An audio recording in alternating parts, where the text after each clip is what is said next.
everybody, and welcome back. I'm TC. I am your coach, Coach Shannon. And we have a topic for you today about joy, finding joy in the moment.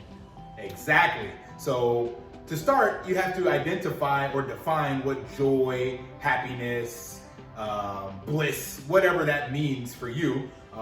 Screw the Webster definition or anything else out there. Find out what that means to you. So for me, it's just anything that just makes me feel excited, happy, bubbly, all these things, right? So you take that and then you want to now ask yourself, how can I create this? What are things that I enjoy doing?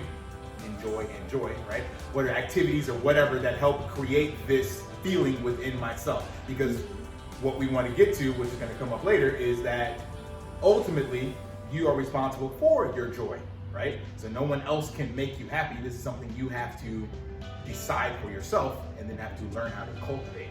So a good exercise to start with is just write down activities, things that you enjoy doing that make you happy. Yeah, we just had this situation where I really got this task from my partner, coach, whatever I assigned my partner homework. Yeah, that's how we do it. It's a lift household here. But yeah, we really had this conversation about I am responsible for my own happiness, and it was I was a little bit negative in the last weeks about this, stress and stuff going on at work and whatsoever like this. Reasons for that. Everybody has their reasons. But yeah, and I was kind of expecting to, get everything I wanted here, and then just everything around me is going to make me happy. So other people have to work so that I'm happy. And he then said, well, only you can make yourself happy. And he gave me the task. So I started writing down a lot of things. I was really proud of myself. A lot of things that make me happy. And then the thing was what we're gonna go into, that there's a lot of things in there that require somebody else to be there as well. Like if that's being with your family or playing around with your kid, like whatever it is. And so you had another task for me. Yep. So it's like you want to drill this down, because inherently what you'll come up with will be a diverse amount of things that you enjoy. That's great. Like one for me, I don't do right now. I enjoyed playing paintball when I was in the US. That is a activity that required me to go to a location, and it required groups of people to play. And I love it. However, that is dependent on a lot of other factors. So let's just say that was the only thing in my life that would make me happy. And if all these factors didn't come together for me to do that, well then what does that mean? That means I am now unhappy or not joyful. I don't have joy. So the new task that I gave to your team captain was, okay, you have a list here. Now let's dissect and go deeper on the ones that you can control 100% within your own self. Meaning there's no external forces that can manipulate that or take that away from you. Yeah, so that's what I did. And actually, I'm still doing that, I think, because it's actually quite difficult. It is. Because there's a lot of things that make me happy, but a lot of the things also include something or somebody else. So yeah, really drilling that down to just me.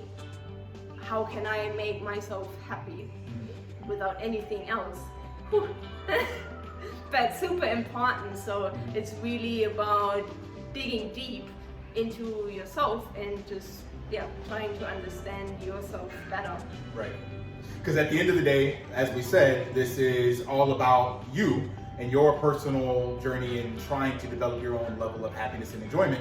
And if your life reflection is based around the interaction of others or how others treat you, perceive you, or provide for you or whatever, then you're kind of always at the mercy of everyone else. And that means you are not in control.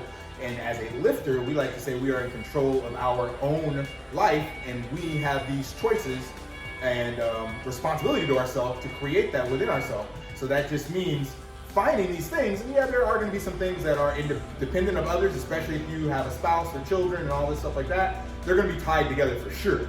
But at the end of the day, you want to have something that you can come back to. So, for example, meditation. Some people get really blissful and feel good after their meditation. Well, no one can take that away from you, even if you end up something catastrophic like Stephen Hawking's, where he doesn't have the ability to control any part of his body except for, like, I think, the eye movement.